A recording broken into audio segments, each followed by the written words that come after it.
Oi, pessoal! Finalizando mais um dia aqui, terceiro dia de Nova Week e gravando o último podcast do dia com o Felipe. Boa. Muito bem-vindo! Obrigado. A gente está muito feliz que o Felipe está aqui. O Felipe se formou em Arquitetura e Urbanismo pela PUC Campinas em 2006, no longínquo ano, como ele falou. Ano de 2006. Na palestra dele, iniciou sua jornada com projetos de interiores, varejo e hospitais. Mudou-se para a Austrália, onde fez pós-graduação em Graphic Arts e, ao retornar, começou a jornada no mercado imobiliário com MBA em Gestão de Empreendimentos.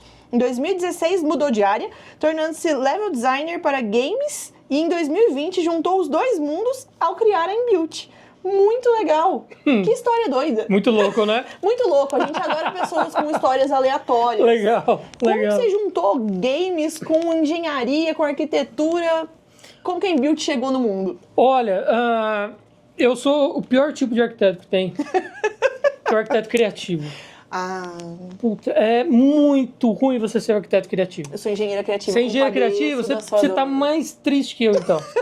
Porque a gente quer fazer, quer inventar, quer criar e sempre tem algumas amarras. E não é nem por maldade, né? É porque o mercado dita muito as regras. Sim. A gente tem as caixinhas que funcionam, que vendem. Então, vai de entender onde você está inserido, né? E depois de quase 8 anos inserido no mercado imobiliário, e a gente criou um produto muito bacana, a gente criou uma lógica bem legal, tão legal que ela ficava sendo replicada e eu ficava me repetindo. Falei, tá bom, aonde eu consigo criar indefinidamente? Onde que eu consigo criar sem nenhum tipo de limite? Nos jogos. Mentira, que eu descobri que tem um monte de limite técnico de tamanho. Mas... Encontrei limites também. Encontrei limites. Mas são limites diferentes. Tá? Você tem a questão da criatividade visual, que o arquiteto tem muito isso. Ela tinha uma liberdade muito grande. Quando você começa a trabalhar com isso, eu começo a ver a metodologia para chegar nisso. Então, assim, ferramentas, antes de pandemia, a gente já no trabalho remoto, com ferramentas extraordinárias de trabalho em equipe, desde modelagem, como que você põe uma textura, como que você cria uma iluminação, como que você monta tudo aquilo. Eu falei, cara, eu preciso levar isso para construção. Obviamente, realidade virtual, realidade aumentada entrava muito nisso. E eu falei, tá, e como que eu vou juntar essas duas coisas? E aí vai entendendo o mercado, vou colocar as interações. Realidade aumentada é bacana, o Phygital, que é a união do físico e o digital, mas com foco não na obra, que já tem várias plataformas que fazem isso, mas com foco no cliente final. E se o cliente final pudesse apontar o celular para a parede e enxergar as instalações? E foi aí que nasceu a Inbuilt. Então hoje a gente tem programadores de games e arquitetos com background no mercado imobiliário trabalhando na mesma empresa. No começo é difícil, porque são linguagens totalmente diferentes, mas depois flui super bem. Nossa, que bacana. E afinal, assim, né? O que a Inbuilt entrega, então, para o cliente final? Você falou aí, já falamos alguma coisa, então já demos uma pincelada. Beleza, realidade aumentada, cliente final. Em que etapas? Quais etapas aí da jornada do cliente isso se encaixa? A gente teve hoje uma demonstração super bacana, né? Que aí seria, por exemplo, um momento de venda, mas eu também vi que vocês têm algumas outras soluções para o pós-obra, por exemplo. O que a Inbuilt tem de produto? Perfeito. Quando a gente coloca na obra, para que a equipe de obra possa usar como se fosse um gabarito para conferir a execução. Legal. Então você tem o projeto que foi aprovado, depois o apartamento modelo, nós criamos as interações com isso, a obra vai utilizando. Então você consegue detectar problemas antes deles seguirem para a entrega do cliente. Então é mais barato você resolver dentro da obra. 2, o cliente não fica bravo com você, porque você está entregando um negócio que não era para estar ali. O cara vai ter que quebrar para ajustar. Por mais que seja uma coisa mínima, acontece. E a gente entra na vistoria. Então, quando chega na vistoria, o cliente ele vai tenso, com um balde, bolinha de gude, aquela história toda, espelhinho. Você não pintou em cima da minha porta, não sei o quê. Calma. A gente vai lá, o vistoriador já é treinado, ele entra e fala assim, olha, gente, olha o que vocês têm na casa de vocês. Então, assim, você eleva o nível. Super surpresa. É uma surpresa extraordinária.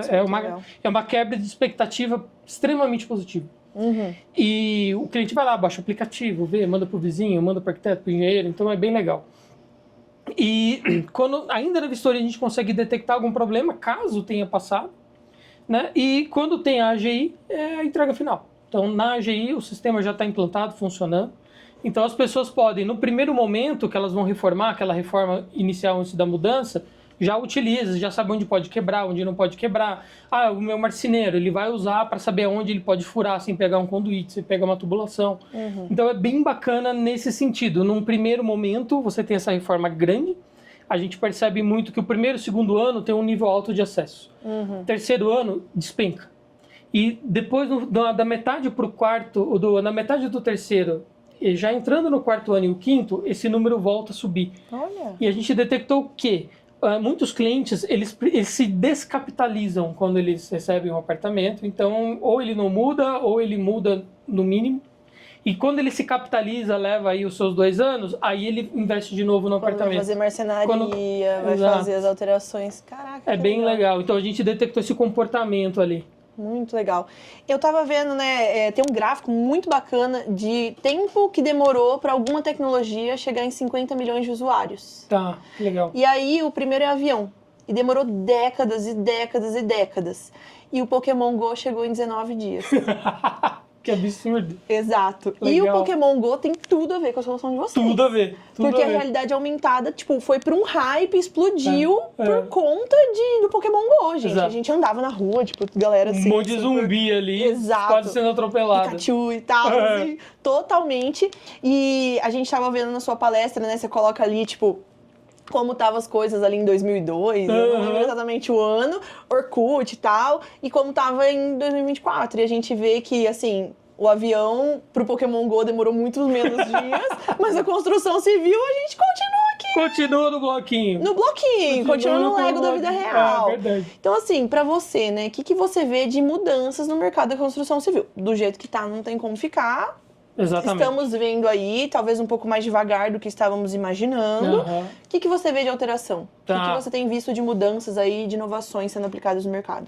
É uma pergunta maravilhosa. Por quê? Hoje a Inbuilt, para a gente entregar uma interação de qualidade, eu preciso que a obra tenha rastreabilidade das informações. Quando você tem um processo artesanal, é difícil você ter essa rastreabilidade com precisão. Tanto que a gente trabalha com as-built, com margem de erro, etc. O futuro da construção, ele é a industrialização. Tá? Já é em vários países. A gente tem... eu estava vendo um vídeo falando dos subúrbios americanos, que a origem deles na Segunda Guerra Mundial. Soldados voltam vitoriosos, querem constituir família, pega-se essas áreas periféricas, né? É uma periferia não no sentido pejorativo, mas são áreas periféricas com os subúrbios e casas fordistas. Então, em 1940 e, se não me engano, em 48, uma empresa começou a pegar o fordismo e colocar na construção. E é assim desde então. Então, a gente está falando de quase 100 anos.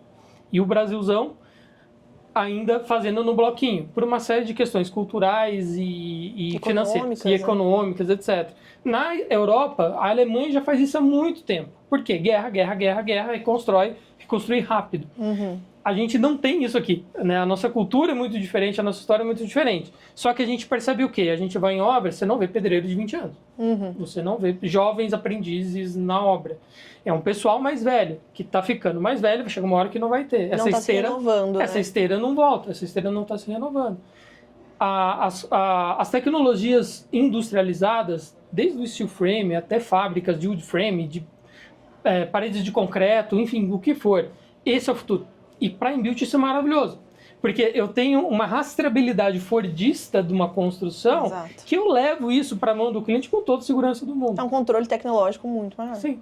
E então eles vão ter um controle, a gente vem com esse outro controle e o cliente ele vai receber algo na unha. Assim, vai estar exatamente o que foi projetado. Então, o futuro da construção vai ser brilhante e a Inbuilt também vai estar dentro desse futuro, porque a gente já está nessa vanguarda, vamos falar assim.